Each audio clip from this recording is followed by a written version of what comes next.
皆さんこんにちは。リトルビーガーデンのみーこです。昨年末から体調を崩し、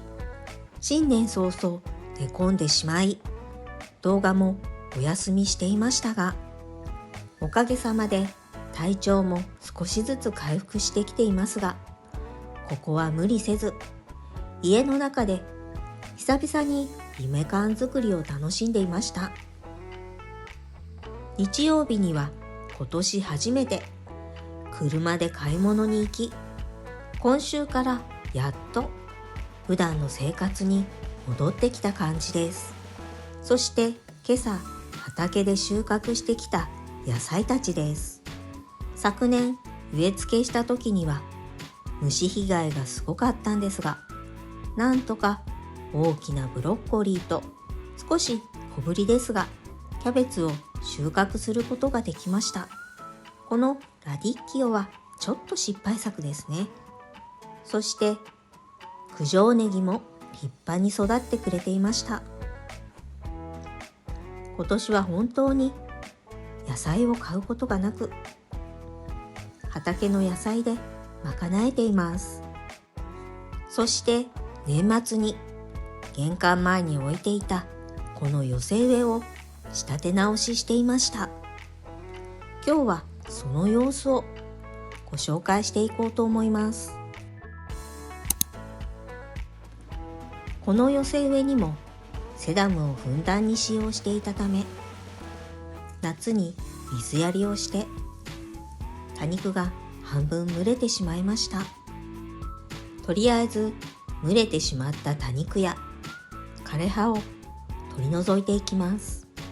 ここで少し邪魔になるセダムも抜いておきました。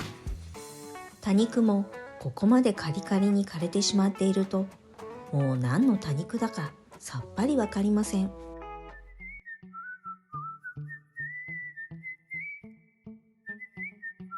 寄せ植えしてから随分と手を入れていないため、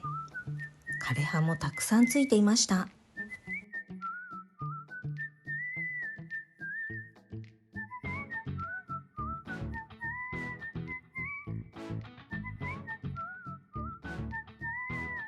そして裏側の見えにくい場所でもやはり多肉が枯れていました。思ってた以上に被害は深刻でした。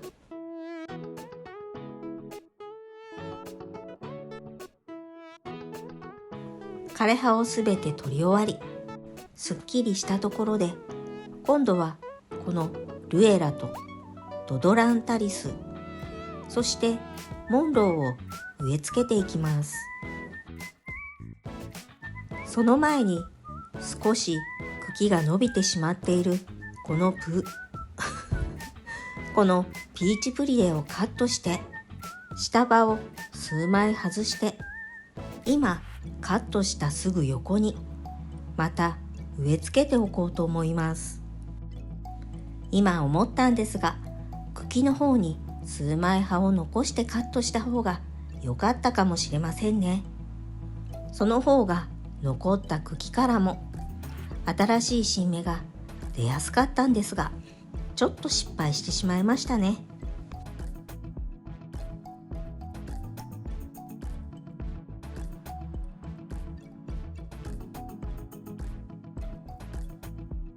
ピーチプリではこんな感じでいいかな。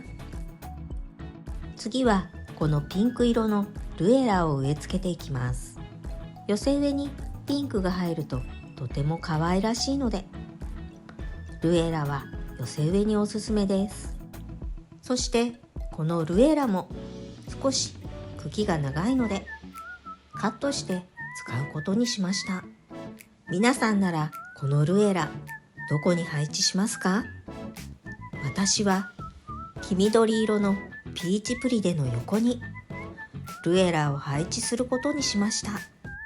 そして寄せ植えの真ん中にこのドドランタリスを植えてみようと思います。このドドランタリスはどうやって植え付けようか少し悩みましたが、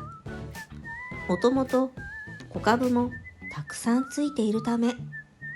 根は崩さずに、このまま土のついた状態で高さを調節しながら植え付けていきます。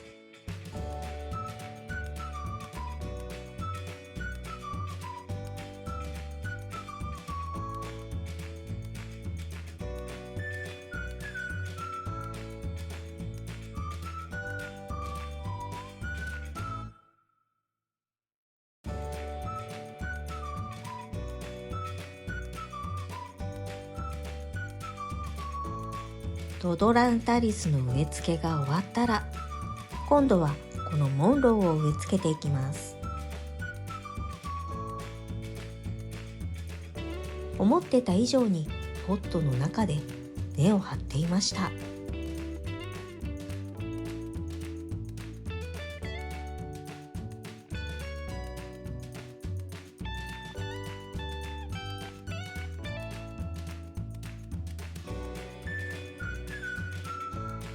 ピンセットでつついてやっとポットから抜くことができましたが、根が長すぎても植えにくいため、下の方の根は少しカットしました。このモンローですが、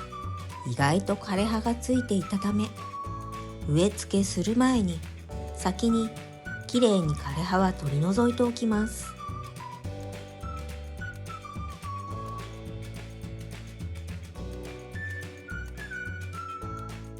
一番端の角にモンローを植え付けようと思ったんですが、やはりここはドドランタリスの横に植え付けておくことにしました。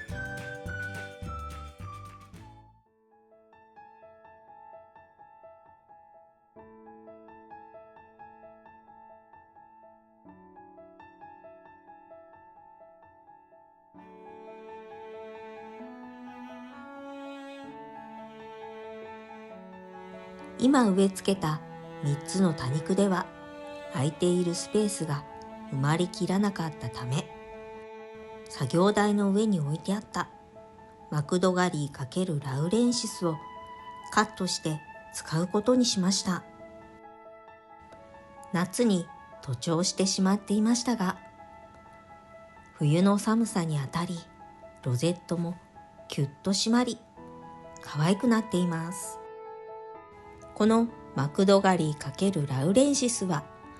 ドドランタリスの横に植え付けました。ここで高さを調節するために少し土を足しています。寄せ植えは平らに植えてもいいんですが、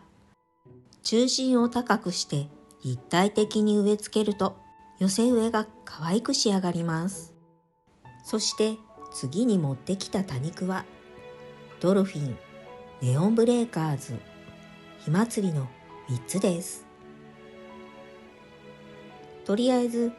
ネオンブレーカーズから植え付けしていきます。この3つで足りなかったら、また何か他の多肉をカットしてくる予定です。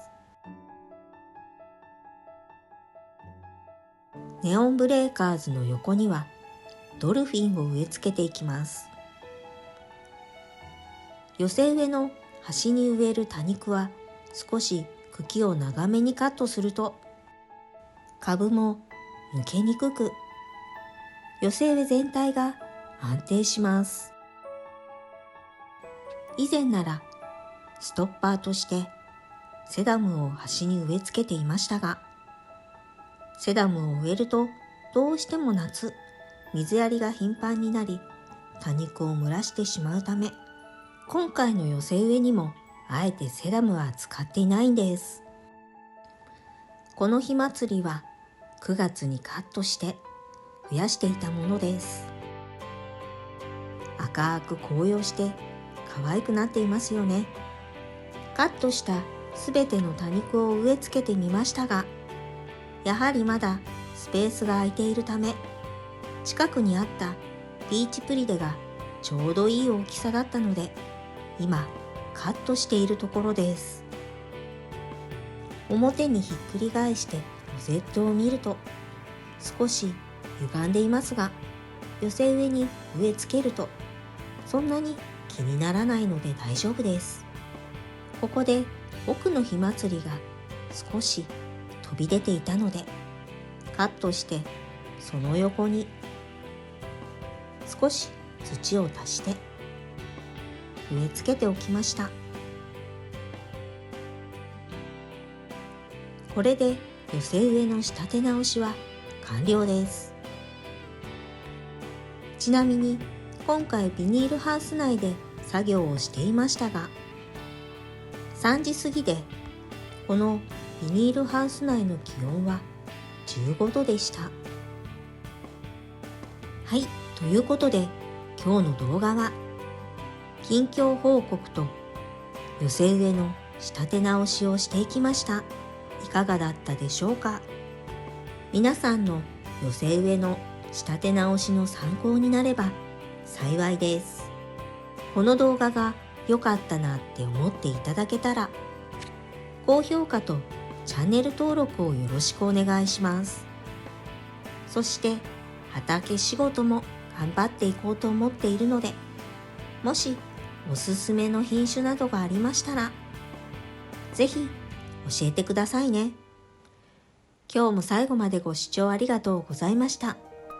今年2024年もどうぞよろしくお願いいたします。それでは次の動画でお会いしましょう。またね。